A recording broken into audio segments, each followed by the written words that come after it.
Olá amigos, muito boa tarde, sejam bem-vindos a mais um vídeo. Eu espero que vocês estejam gostando, espero que vocês acompanhem o canal.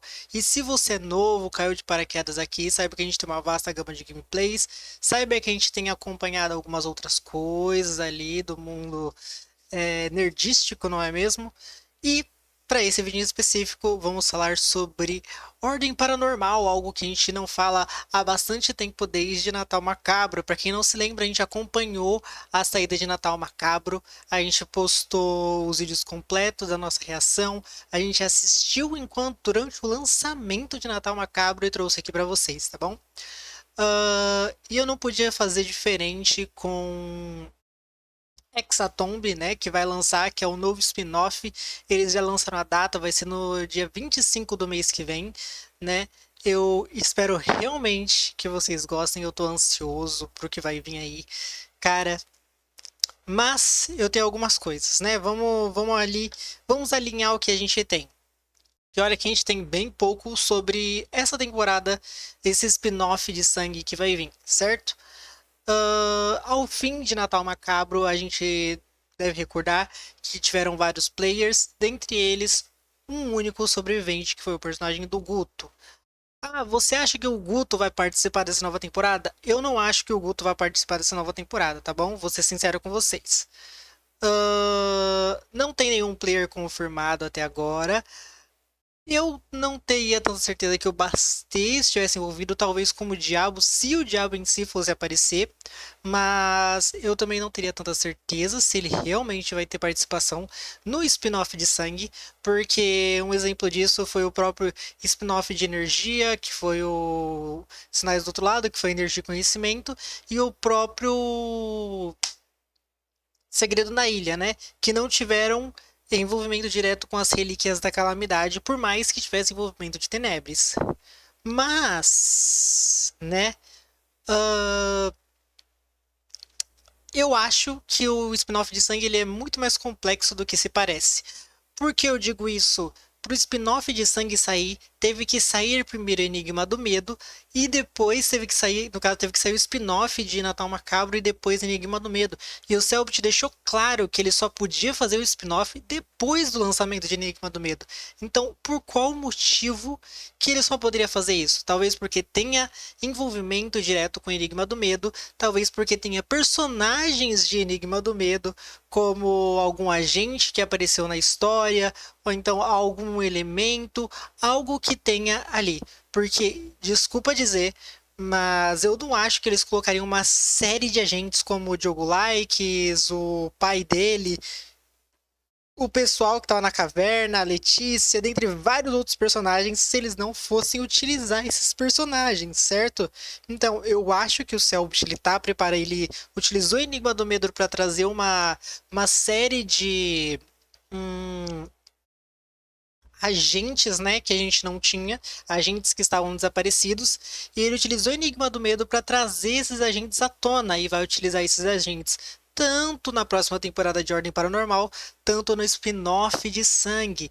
Então, tantas informações que a gente teve em Enigma do Medo podem ser utilizadas, né, como as informações do medo, como tudo que aconteceu ali na narrativa, mas eu acho que principalmente os personagens vão ser trazidos à tona, tá? Principalmente pelo fato que, se a gente notar muito bem, o elemento que menos foi explorado. Opa!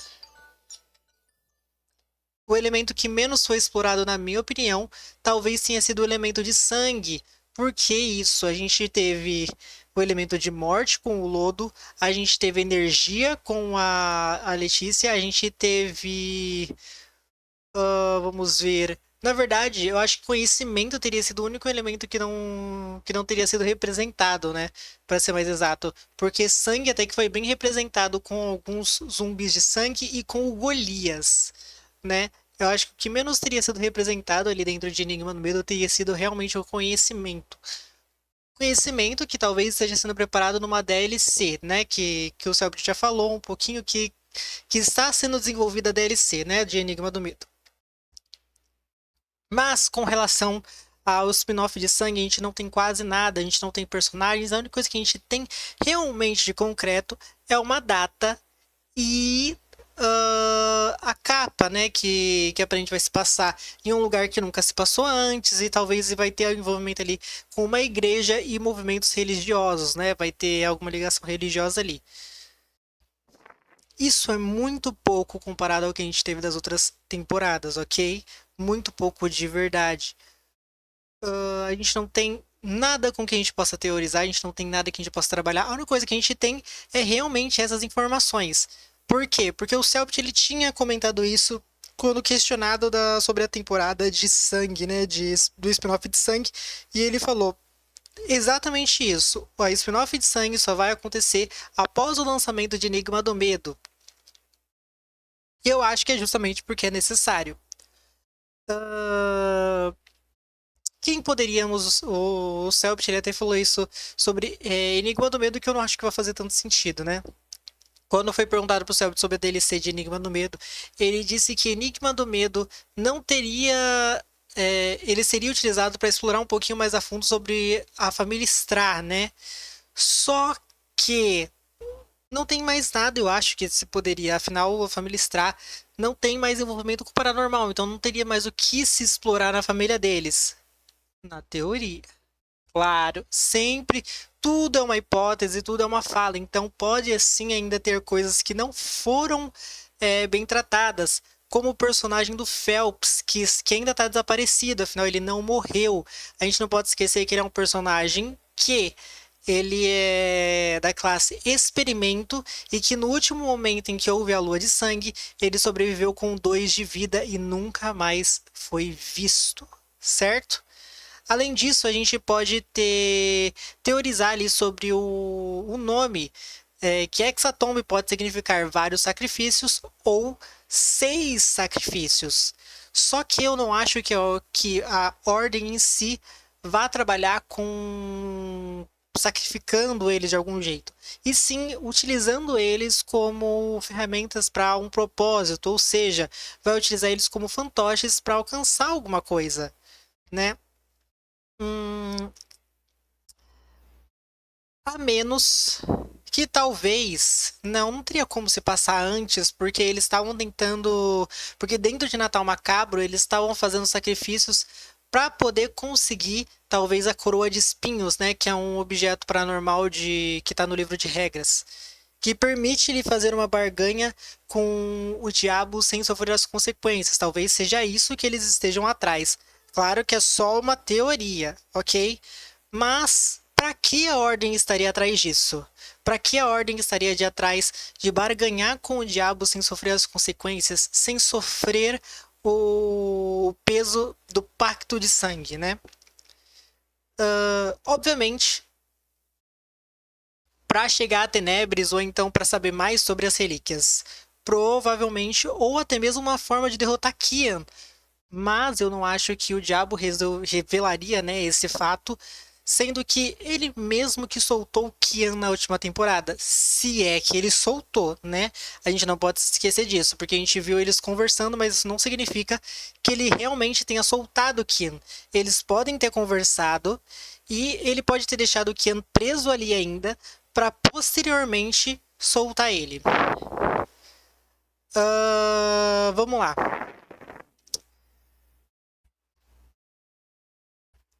Sobre continuando aqui, né? O foco principal de Hexatomb. Vamos lá. Temos algumas coisas como temos um personagem que utiliza armas de fogo. Eu não acho que ele seja o policial, tá? Não acho que seja o policial. Tem o personagem que utiliza uma antena parabólica que quando o personagem do Guto entrou numa das salas, numa das cabanas, ele pegou um negócio que parecia uma antena parabólica afiada e ele abriu um sorriso. E um dos personagens, que ele é muito específico de sangue, ele tem um grande sorriso que ele já apareceu, certo?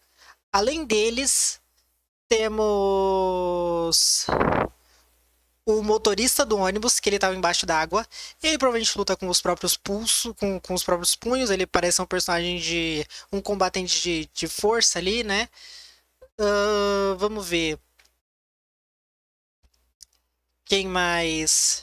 Tem um personagem que ele utiliza dread, que a gente ainda não faz ideia de quem é, que talvez tem muita gente teorizando que ele seja um personagem do Abelha. Quem com certeza vai estar, provavelmente é o Matt. Porque o Matt, na última temporada, ele, para quem não se lembra, em Natal Macabro, ele era o Jor-El e colocou a máscara do mutilador de gente, se eu não me engano, e se tornou o novo mutilador de gente. Então eu acho que provavelmente, ou com certeza, o Matt vai estar presente para interpretar o Jor-El nessa temporada, certo?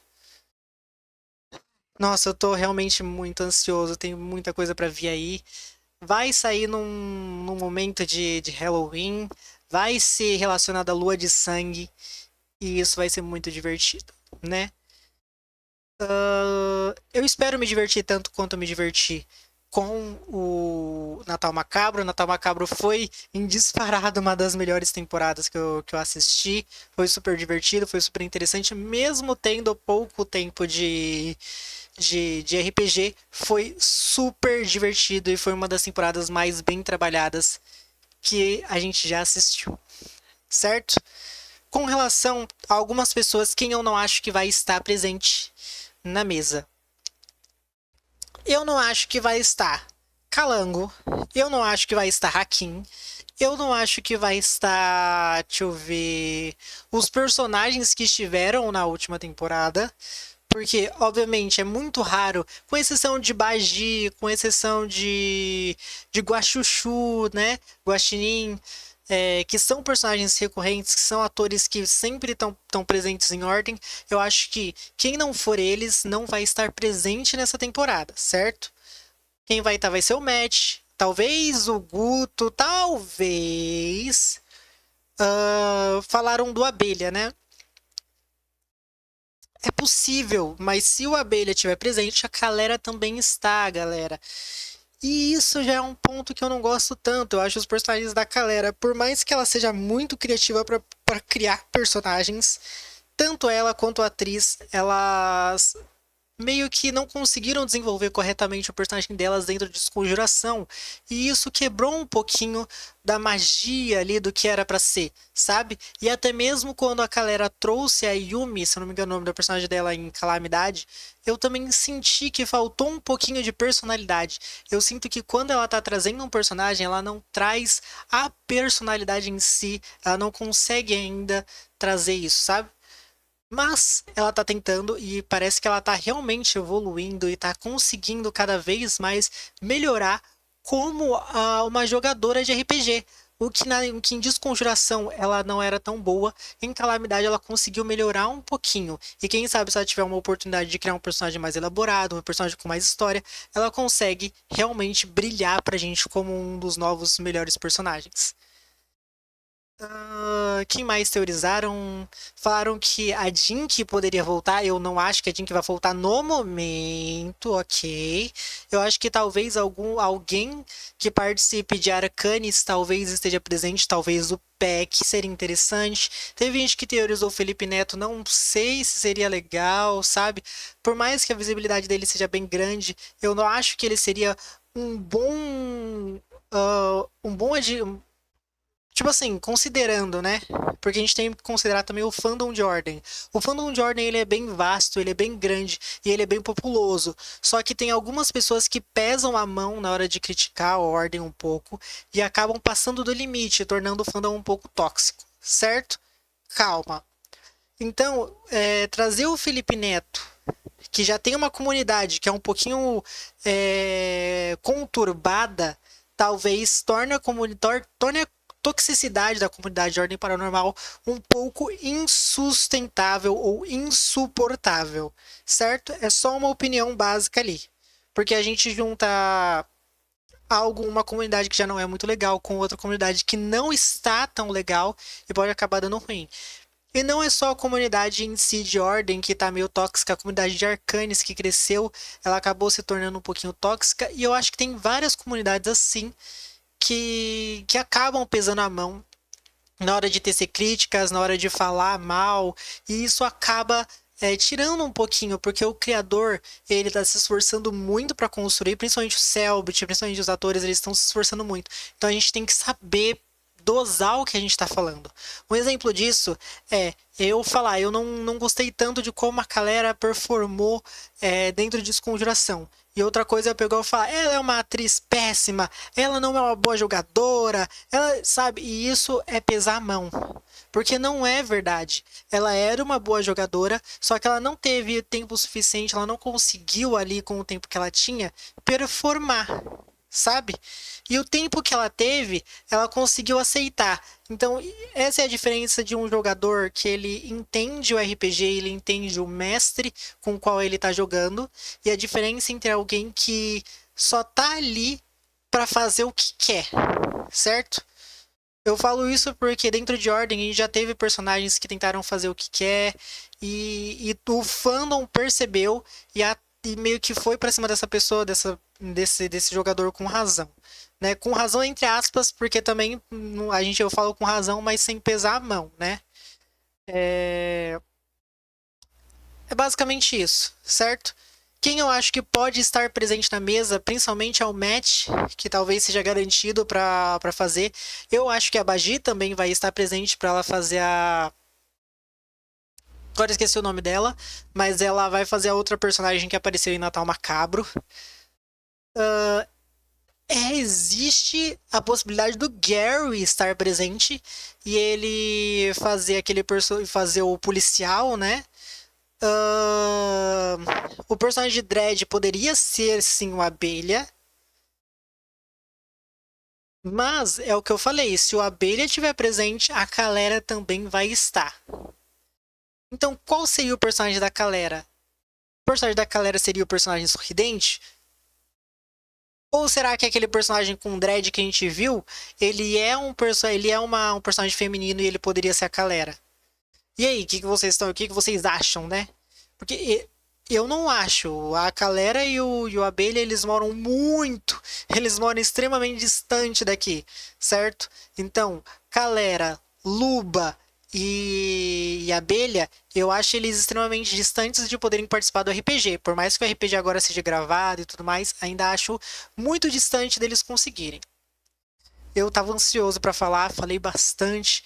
Acho que esse vídeo não vai ter nem tanto corte, é mais eu conversando com vocês. Espero que tudo que eu tenha falado aqui tenha ficado claro, por mais que eu acho que eu viajei um pouquinho aqui na hora de falar, mas é assim que funciona, gente. Eu tô sem roteiro.